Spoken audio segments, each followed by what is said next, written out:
തികച്ചിരിക്കുന്നില്ല. അതിന്റെ പക, സാമൂഹ്യ വിരുദ്ധ മനോഭാവം, ഇതൊക്കെ ഇന്ന് സിഎം ഉപയോഗിച്ച വാക്കുകളാണ് കേട്ടോ. ഇതൊക്കെ കൊണ്ട് നിങ്ങൾ അക്രമം നടത്തുകയാണ് യൂത്ത് കോൺഗ്രസ് എന്നറിയുമ്പോൾ അതിൽ നിന്ന് പിന്മാറി പോകണമെന്നല്ല നേതാക്കൾ പറയുന്നത്. പകരം തെരുവിൽ നിന്ന് അക്രമത്തെ പ്രോത്സാഹിപ്പിക്കുകയാണ് ചെയ്യുന്നത് എന്നാണ് ഞാൻ ചോദിക്കുന്നത്. ഡിവൈഎഫ്ഐക്കാർ എന്തു ചെയ്യുന്നു എന്ന് ചോദിക്കുമ്പോൾ കോൺഗ്രസുകാർ എന്തു ചെയ്യുന്നു എന്നൊരു ചോദ്യം തിരിച്ചവർ ചോദിക്കുന്നുണ്ട്. നിങ്ങളാണല്ലോ കരിങ്കൊടി കാണിക്കാൻ പോകുന്നത്, അതുകൊണ്ട് ഈ പരിപാടി വിജയിപ്പിക്കാൻ വേണ്ടി പോകുന്നവർ തിരിച്ചു തല്ലുന്നു എന്നുള്ളതാണ്. ഞാൻ ആവർത്തിച്ച് ശ്രീ അരുൺകുമാറോട് ചോദിച്ചു, വെഞ്ഞാറമൂട് പോലീസ് സ്റ്റേഷനിൽ കയറി തല്ലിയത് എന്തിനാണ് എന്ന്. കോൺഗ്രസുകാരുടെ അക്രമ സമരം, പോലീസിനെ തല്ലി ഒതുക്കുന്ന അക്രമ സമരത്തിനെതിരെയാണ് ഡിവൈഎഫ്ഐക്കാർ മുണ്ട് മുറുക്കി കൊടുത്ത് ഇറങ്ങിയത് എന്നുള്ളതാണ് അവരുടെ പ്രതികരണം. എങ്കിൽ പിന്നെ ഇന്നിപ്പോ നിങ്ങളുടെ ചാനലിൽ കാണിക്കുന്ന സ്ക്രോൾ ചെയ്യുന്ന വാർത്ത കണ്ടു നോക്കൂ. ചാലക്കുടിയിൽ SFI ITI തെരഞ്ഞെടുപ്പിൽ വിജയിച്ചു. ആ വിജയത്തിന്റെ ഭാഗമായി, ആഹ്ലാദ പ്രകടനത്തിന്റെ ഭാഗമായി പോലീസ് ജീപ്പ് അടിച്ചു പൊളിച്ചുകൊണ്ട് സന്തോഷം പങ്കിടുന്നു. അവിടെ ആ പോലീസ് ജീപ്പ് തല്ലിപ്പ് തകർത്തവരെ, കസ്റ്റഡിയിലെടുത്ത പോലീസുകാരെ തല്ലി തകർത്തിട്ട് അവരെ തല്ലി ഓടിച്ചിട്ട് ആ പ്രതികളെ മോചിപ്പിക്കുന്നു ഏരിയ സെക്രട്ടറിയുടെ നേതൃത്വത്തിൽ. ഇത് എന്താ ആഭാസത്തരമാണിത്? എന്താ ആഭാസത്തരമാണെന്ന് അവിടെ യൂത്ത് കോൺഗ്രസ് ഉണ്ടായിട്ടാണോ? അല്ലല്ലോ, നിങ്ങൾ ഉൾപ്പെടെ റിപ്പോർട്ട് ചെയ്തുകൊണ്ടിരിക്കുകയല്ലേ.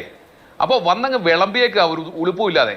ഞാനൊന്ന് ചോദിക്കട്ടെ, ഇവിടെ ഞങ്ങളെക്കുറിച്ച് ചോദിക്കുന്നു. ഞാൻ വീണ്ടും ആവർത്തിക്കുന്നു, ഞങ്ങൾ പെരുമ്പാവൂരിൽ ഒരു ഷൂ എയർ ഉണ്ടായിട്ടുണ്ട്, അതിനെ ഞങ്ങൾ അപലപിച്ചിട്ടുണ്ട്, തള്ളിപ്പറഞ്ഞിട്ടുണ്ട്, ആവർത്തിക്കില്ല എന്ന് പാർട്ടിയുടെ മുതിർന്ന നേതാക്കൾ തന്നെ പറഞ്ഞിട്ടുണ്ട്. എന്നാൽ കല്യാശ്ശേരി മുതൽ ഈ പറയുന്ന കൊല്ലം വരെ ഞങ്ങളുടെ ഭാഗത്ത് നിന്ന് കരിങ്കൊടി അല്ലാതെ എന്ത് പ്രതിഷേധമാണ്, എന്ത് പ്രതികരണമാണ്, എന്ത് ചെറുത്തുനിൽപ്പാണ് ഞങ്ങളുടെ ഭാഗത്ത് നിന്ന് ഉണ്ടായിട്ടുള്ളത്? അപ്പോൾ അതുകൊണ്ട് ഞങ്ങളുടെ മേക്കിട്ടങ്ങ് കയറിക്കളയാം, ഞങ്ങളെ അങ്ങ് തീർത്ത് കളയാം, ഇല്ലായ്മ ചെയ്ത് കളയാം എന്ന് കരുതിയാൽ മാത്രമല്ല മുഖ്യമന്ത്രിയുടെ ആഹ്വാനം ഏറ്റെടുത്തുകൊണ്ട്, മുഖ്യമന്ത്രിയുടെ ആഹ്വാനപ്രകാരം ഡിവൈഎഫ്ഐക്കാർ മാത്രമല്ല, ഏറ്റവും അവസാനം മുഖ്യമന്ത്രിയുടെ കെൺമാൻ തന്നെ നേരിട്ടിറങ്ങി ഞങ്ങളുടെ ചെറുപ്പക്കാരെ തല്ലുന്നു നമ്മൾ കണ്ടു. നിയമവിരുദ്ധമായി, ചട്ടവിരുദ്ധമായി തല്ലുന്നു നമ്മൾ കണ്ടു. അനിൽ കല്ലിയൂർ അദ്ദേഹത്തെ ന്യായീകരിക്കുക തൊട്ടടുത്ത ദിവസം. അതുപോലെ തന്നെ ആ പൊട്ടക്കുടിയിൽ ഒരു ക്രിമിനൽ സന്ദീപ് തല്ലുന്നത് നമ്മൾ കണ്ടു. അവരെയൊക്കെ അങ്ങ് ന്യായീകരിക്കുക മുഖ്യമന്ത്രി കാണാത്തതൊന്നും മുഖ്യമന്ത്രി വിശ്വസിക്കില്ല. അദ്ദേഹത്തിന് മാനസിക നില തെറ്റിയിരിക്കുകയാണ് എല്ലാ അർത്ഥത്തിലും. ഞങ്ങൾക്ക് പറയുന്നതിന് ഒരു മടിയുമില്ല. അദ്ദേഹത്തെ അടിയന്തരമായി ചികിത്സിക്കണം. ഇപ്പൊ ചികിത്സിച്ചാൽ മരുന്നുകൊണ്ട് മാറും. അടിയന്തരമായി ആരോഗ്യമന്ത്രി അദ്ദേഹത്തെ ചികിത്സിക്കാൻ വേണ്ടി ഒരു മെഡിക്കൽ ബോർഡ് കോൺസ്റ്റിറ്റ്യൂട്ട് ചെയ്യണം. അദ്ദേഹത്തിന്റെ മനോനിലയെ കുറിച്ച് അന്വേഷിക്കണം, പരിശോധിക്കണം. കാരണം അദ്ദേഹത്തിന്റെ വായിൽ നടക്കുന്ന സംഭവങ്ങളെ പറ്റിയുള്ള ചർച്ചയാണല്ലോ. വ്യക്തിപരമായിട്ട് തന്നെ അല്ലല്ല, ഈ ചർച്ചകൾ കഴിഞ്ഞ ഒരു മാസമായി മുഖ്യമന്ത്രിയാണ് ഒരു മാസമായി സംസ്ഥാനത്ത് ഇത്രയും ക്രിമിനലുകളെ അഴിഞ്ഞിടാൻ വേണ്ടി എല്ലാ ഒത്താശയും ചെയ്തത്. മുഖ്യമന്ത്രിയുടെ മനോനില തെറ്റിയിട്ടുണ്ട്, അത് പരിശോധിക്കണം, അത് പറയുക തന്നെ ചെയ്യും, എവിടെയും പറയും. മുഖ്യമന്ത്രിയുടെ മനോനില തെറ്റിയിട്ടുണ്ട്, അതിനെക്കുറിച്ച് പരിശോധിക്കണം, അതിന് മെഡിക്കൽ ബോർഡ് കോൺസ്റ്റിറ്റ്യൂട്ട് ചെയ്യേണ്ടതുണ്ട്, ഒരു തർക്കവുമില്ല, അത് ഞങ്ങളുടെ നിലപാടാണ്, പറയുക തന്നെ ചെയ്യും. പ്രതിപക്ഷ നേതാവിന് 3 മെഡിക്കൽ ടീം ഞങ്ങളുടെ അല്ല, അത് ജനങ്ങൾ കാണുന്നുണ്ട്. താങ്കൾ പറയുമ്പോൾ പറഞ്ഞാൽ മതി, മനസ്സിലായല്ലേ? കേട്ടോണ്ടിരിക്കുക അങ്ങോട്ട്. ഇനി ഇവിടെ പറഞ്ഞെന്താ, ക്രിമിനലുകളെ ഞങ്ങൾ ഒത്താശ ചെയ്യുന്നു.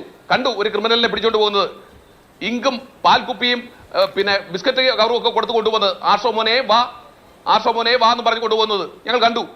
അപ്പോൾ ഞങ്ങളെ കുറിച്ച് അതൊന്നും പറയിക്കണ്ട. അപ്പോൾ പോലീസിന്റെ ഇരട്ട നീതി ഞങ്ങൾ കാണുന്നുണ്ട്. മുഖ്യമന്ത്രി എല്ലാ അർത്ഥത്തിലും ഈ ക്രിമിനലുകളെ പ്രോത്സാഹിപ്പിക്കുന്നത് ഞങ്ങൾ കാണുന്നുണ്ട്. പിന്നെ ചാൻസലറുമായി ബന്ധപ്പെട്ട കാവ്യവൽക്കരണത്തെ കുറിച്ചൊക്കെ താങ്കൾ പറയുന്നു. കാവ്യവൽക്കരണവും ചുവപ്പുവൽക്കരണവും ഞങ്ങൾക്കെതിർപ്പാണ്. സർവകലാശാലകളിൽ കാവ്യവൽക്കരണത്തിനും ചുവപ്പുവൽക്കരണത്തിനും ഞങ്ങളെതിരാണ്. പിന്നെ നിങ്ങൾ പറഞ്ഞു ഒരേ ശബ്ദം പോലെ തോന്നുന്നു. ശരിയാണ്. ഇവിടെ എപ്പോഴായിരുന്നു ഒരേ ശബ്ദം ഉണ്ടായിട്ടുള്ളത്? താങ്കൾക്ക് വേറെ ചില ഇൻസിഡൻസ് ഉണ്ട്. ഈ സംസ്ഥാനത്ത് CAA-യുമായി ബന്ധപ്പെട്ട സമരമുണ്ടായപ്പോൾ ഒരേ ശബ്ദമായിരുന്നു LDF-നും UDF-നും. താങ്കൾക്ക് നിഷേധിക്കാൻ കഴിയുമോ? ആ CAA-യുമായി ബന്ധപ്പെട്ട് കേരള നിയമസഭയിൽ ഒരു പ്രമേയം പാസാക്കി. ആ പ്രമേയത്തിനെതിരായി ഇന്നത്തെ ഗവർണർ തന്നെ പരസ്യമായി പ്രതികരിച്ചു. അന്ന് ഞങ്ങൾ പറഞ്ഞു ഇങ്ങനെ വിടാൻ പാടില്ല. നമ്മുടെ ഗവർണർക്കെതിരായി നമുക്ക് അടുത്ത പ്രമേയം പാസ്സാക്കണം, അല്ലേ? പ്രതിപക്ഷം പറഞ്ഞു. നിങ്ങൾ സമ്മതിച്ചോ? ഇല്ല.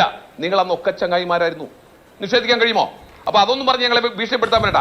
പിന്നെ കുറ്റവിചാരണ സദസ്സിന് ആളുണ്ടോ ഇല്ലയോ എന്നതിനെ സംബന്ധിച്ച് നിങ്ങൾ ഒരു കാര്യം ചെയ്യും. കുറ്റവിചാരണ നടക്കുന്ന സ്ഥലത്ത് നിങ്ങൾ എവരെയൊന്നും വേണ്ട, മാതൃഭൂമിയൊന്നും വേണ്ട, നിങ്ങളുടെ ചാനലിൽ പോയെന്ന് കാണിക്കുന്നേ അവിടെ ആളില്ല എന്നുള്ളത്.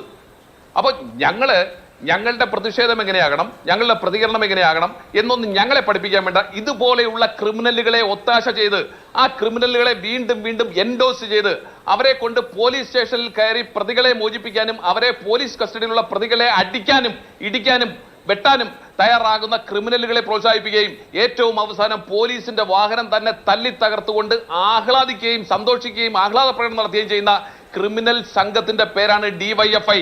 ക്രിമിനൽ സംഘത്തിന്റെ പേരാണ് SFI. അതിന് ഒത്താശ ചെയ്യുന്ന ആളുടെ പേരാണ് പിണറായി വിജയൻ. അതുകൊണ്ടാണ് ഞാൻ പറഞ്ഞത് പിണറായി വിജയന്റെ മനോനില എല്ലാ അർത്ഥത്തിലും തകർന്നിരിക്കുന്നു. അദ്ദേഹത്തിന് ഇവിടെ അദ്ദേഹത്തിന്റെ പാർട്ടിയെ അദ്ദേഹത്തിന്റെ ക്രിമിനലുകളെ സംരക്ഷിക്കുക എന്നതിനപ്പുറത്തേക്ക് അദ്ദേഹത്തിന് ഈ സംസ്ഥാനത്തെ ലോ ആൻഡ് ഓർഡറിനെ സംബന്ധിച്ച് ഒരു ആശങ്കയുമില്ല അദ്ദേഹത്തിന് എന്നുള്ള കാര്യത്തിൽ ഒരു തർക്കവുമില്ല. മാത്രമല്ല ഇവിടെ നോക്കൂ, ഏറ്റവും അവസാനം വന്നിരിക്കുന്ന സാമ്പത്തിക സ്ഥിതിയെക്കുറിച്ച് ഞാൻ പറയേണ്ടതില്ല. ഇന്ന് ഹൈക്കോടതി ഇടപെട്ടിട്ടുണ്ട് സാമ്പത്തിക സ്ഥിതിയുമായി ബന്ധപ്പെട്ട്, സാമൂഹ്യ സുരക്ഷാ പെൻഷനുമായി ബന്ധപ്പെട്ട്. അപ്പോഴും അദ്ദേഹത്തിന് യാതൊരു പ്രശ്നവുമില്ല. അവിടെയാണ് പ്രശ്നം. അതുകൊണ്ടാണ് ഞങ്ങൾ പറയുന്നത് മുഖ്യമന്ത്രിയുടെ മനോനില തെറ്റിയിരിക്കുന്നു. ഞാൻ വീണ്ടും ആവർത്തിക്കുന്ന അരുൺകുമാറെ, നിങ്ങളൊക്കെ ആർജവമുള്ള ഡിവൈഎഫ്ഐക്കാരാണെങ്കിൽ പറയണം രാജാവ് നഗ്നനാണെന്ന്. പറയണം രാജാവ് നഗ്നനാണെന്ന് ആരെങ്കിലും ഒരാൾ പറയണം. ആ ആർജവം അരുൺകുമാറിന് ഉണ്ടാകുമെന്ന് ഞാൻ വിശ്വസിക്കുന്നില്ല. കാരണം അരുൺകുമാർ ഒരിക്കലും അത് കഴിയില്ല. അപ്പോ അതുകൊണ്ട് അങ്ങനെ ആരെങ്കിലും ഡിവൈഎഫ്ഐയിൽ നിന്നോ മന്ത്രിസഭയിൽ നിന്നോ പാർട്ടിയിൽ നിന്നോ പാർട്ടി സെക്രട്ടേറിയറ്റ് മെമ്പർമാരിൽ നിന്നോ സംസ്ഥാന കമ്മിറ്റി അംഗങ്ങളിൽ നിന്നോ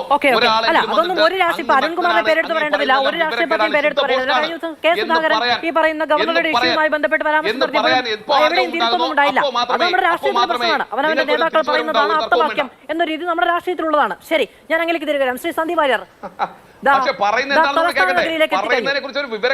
ശരി, തലസ്ഥാന നഗരിയിലേക്ക് എത്തിക്കഴിഞ്ഞു. ശ്രീ ജ്യോതികുമാർ ചമക്കാല ഇപ്പൊ കെ സുധാകരൻ ഈ പറയുന്ന സംഘപരിവാറിന് എന്താ പ്രശ്നം എന്ന് ചോദിച്ചത് പറയുന്നത് കറക്റ്റ് ആണ് എന്ന രീതിയിൽ കോൺഗ്രസ് ഉൾക്കൊള്ളുന്നുണ്ടോ? അദ്ദേഹം അതിനെ ക്രിസ്റ്റൽ ക്ലിയർ ആയി ക്ലാരിറ്റിയോടുകൂടി അതിനെ ക്ലിയർ ചെയ്ത് പറഞ്ഞിട്ടുണ്ട്. അത് പിന്നീടാണ് പറഞ്ഞത്. പറഞ്ഞപ്പോ പറഞ്ഞില്ല. അല്ല, ആരും തിരുത്തുന്നില്ല എന്നേ ഞാൻ പറഞ്ഞുള്ളൂ. ആരും തിരുത്തുന്നില്ല എന്നേ ഞാൻ പറഞ്ഞുള്ളൂ. ആരും തിരുത്തുന്നില്ല എന്നേ ഞാൻ പറഞ്ഞുള്ളൂ. ശരി ശരി ശരി. അങ്ങനെയല്ല, ആരുമല്ല, അല്ലല്ല, KPCC പ്രസിഡന്റ് തിരുത്തിയിട്ടുണ്ട്. അദ്ദേഹത്തിന്റെ സംസാരത്തെ സംബന്ധിച്ച് എന്തെങ്കിലും തെറ്റിദ്ധാരണ ഉണ്ടെങ്കിൽ അദ്ദേഹം തന്നെ തിരുത്തിയിട്ടുണ്ട്. പക്ഷേ സംസ്ഥാനത്തിന്റെ മുഖ്യമന്ത്രി ഇത് ജീവൻ രക്ഷാപ്രവർത്തനമാണെന്ന് വിശ്വസിക്കുന്നുണ്ടോ?